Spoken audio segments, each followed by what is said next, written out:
Hello dear students. तो dear students, आज हम सीखेंगे कि हमें एमटीपी को कैसे बनाना है। ठीक है, तो मैं आज आपको एक टॉपिक के ऊपर थोड़ा एमटीपी के बारे में बताऊंगा और वो टॉपिक है इस तरीके का। पहला फर्स्ट पेज तो आपको बनाना ही है, जिसमें आपको name of the student, class, section, roll number. ठीक है, आगे देखते हैं। जैसे आज का प्रोजेक्ट का जो थीम है हमारा वो है वाटर ड्रॉप्स ऑफ लाइफ। जो पानी है वो ड्रॉप्स ऑफ लाइफ है, ज़िंदगी की बूंदें हैं एक तरीके से। अब देखिए इसमें क्या कर सकते हैं आप। इसमें आप इंग्लिश में क्या लिख सकते हैं, इसमें आप लिख सकते हैं थोड़ा सा अपने सेव वाटर का स्लोगन बना सकते हैं। इंग्लिश में आप क्या कर सकते हैं, और एक तो आप पोएम भी लिखना चाहें तो पोएम लिख सकते हैं, या फिर वाटर के ऊपर 10 लाइन्स या 5 लाइन्स इंग्लिश में लिख सकते हैं। ऐसा ही सेम आप कर देंगे हिंदी में भी। ठीक है, ये चलिए एग्जांपल दिखाता हूँ आपको। आप ये इस तरीके का पोस्टर बना करके भी एमटीपी में लगा सकते हैं कि वाटर कितना इंपॉर्टेंट है। ठीक है, स्लोगन भी लिख सकते हैं। ये सब आपको लिखना है और करना है अच्छे से। ठीक है, और ये देखेंगे आगे थोड़ा सा ऐसे भी लिख सकते हैं आप वाटर के ऊपर कि ऐसे कितना, मतलब वाटर के ऊपर आप 5 लाइन्स लिख सकते हैं। आपको अपनी लाइन लिखनी है कि वाटर क्यों इंपॉर्टेंट लगता है आपको। ठीक है, चलिए आगे देखते हैं। ऐसे ही हिंदी में भी स्लोगन लिख सकते हैं आप।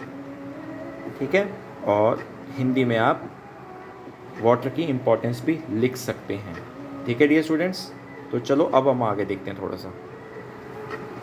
चलिए दूसरा क्वेश्चन क्या है हमको एमटीपी के लिए। अब एमटीपी में अब हमको जो ये वाटर है हमने हिंदी और इंग्लिश से कनेक्ट किया। अब हम इसको ईवीएस से कनेक्ट करते हैं कि ईवीएस से कैसे कनेक्ट होगा। ईवीएस देखिएगा ध्यान से। अब हमने ये वाला क्वेश्चन इसको करेंगे अच्छे से कि जो वाटर है ये किस किस में अच्छे से डिज़ोल्व हो जाता है। सॉल्यूबल मतलब किस किस में घुल जाता है और किस में नहीं घुलता है, यानी कि इनसॉल्यूबल।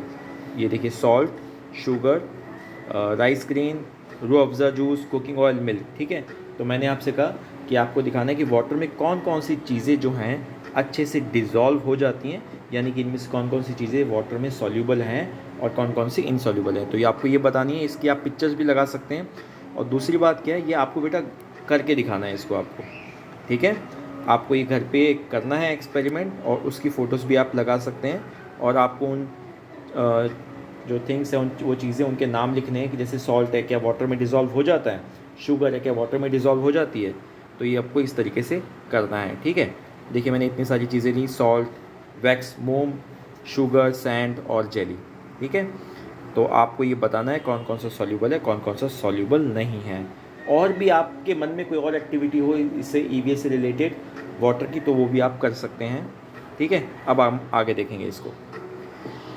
अब ये अब इसको मैथ से, मैथमेटिक्स से कनेक्ट करेंगे कि हमारे घर में जो वाटर स्टोरेज की जो चीज़ें होती हैं, जैसे वाटर टैंक हो गया, फ्रिज में पड़ी वाटर बॉटल हो गई, आपकी स्कूल वाली वाटर बॉटल हो गई, बकेट हो गई, इनकी कैपेसिटी, इनमें कितना वाटर आ जाता है। ठीक है, तो आप इसको भी आप लिख सकते हैं इसके बारे में। ठीक है, आप ये भी लिख सकते हैं कि आपने एक बकेट को भरने में कितनी वाटर बॉटल यूज़ करी। आपके घर पे जो बकेट है वो कितना लीटर पानी आता है, उसके अंदर 15 लीटर आता है या कितना आता है। और जो आप ये भी इसमें अरेंज कर सकते हैं कि सबसे ज़्यादा वाटर आपके घर में कौन सी टैंक में आता है, जो आपके जो घर के छत के ऊपर है, सिंटेक्स वाटर टैंक या जो भी हो। और ये वाटर बॉटल्स हो गई, इनमें आता है, या बकेट हो गई। ठीक है, तो इस तरीके से आप पिक्चर्स भी लगा सकते हैं इनकी, और इनके बारे में आपको लिखना भी है। Okay, all the best. अब मैं आपको कल एक और नया आइडिया दूंगा। ये है वाटर के बारे में आइडिया। फूड के बारे में उज्ज्वल हमारी क्लास में बना चुका है। अब एक मैं आपको थीम देता हूँ, प्लांट। ठीक है, अब देखते हैं कौन सा बच्चा आइडिया लेके आएगा जो प्लांट के ऊपर बनाएगा एमडीपी। तो ये आपके अपने आइडियाज़ रहने चाहिए, मैं आपको थोड़े बहुत आइडिया देता रहूँगा। ओके, एक बार फटाफट से इसको हम दोबारा से चेक कर लेते हैं कि हमने क्या क्या समझा। ओके, हमने इस तरीके का आपको फ्रंट पेज बनाना है। ठीक है, name of the student, class, section, ये आप लिख देंगे। और उसके बाद ये फर्स्ट क्वेश्चन लिखेंगे, ये है इंग्लिश से रिलेटेड। और आप इंग्लिश से रिलेटेड आप पोएम भी लिख सकते हैं, ऐसे भी लिख सकते हैं। ठीक है, उसके बाद same as it is Hindi में हो जाएगा। अगेन आप क्या करेंगे, पोएम भी लिख सकते हैं यहाँ, और ये सेम हमारे लिए ईवीएस में हो जाएगा। ठीक है, ईवीएस। और इसके बाद जो आपको ऐसी स्लाइड दिखेगी कैपेसिटी वाली, वो मैथ्स की होगी। तो आई होप आपको समझ में आ गया होगा। All the best.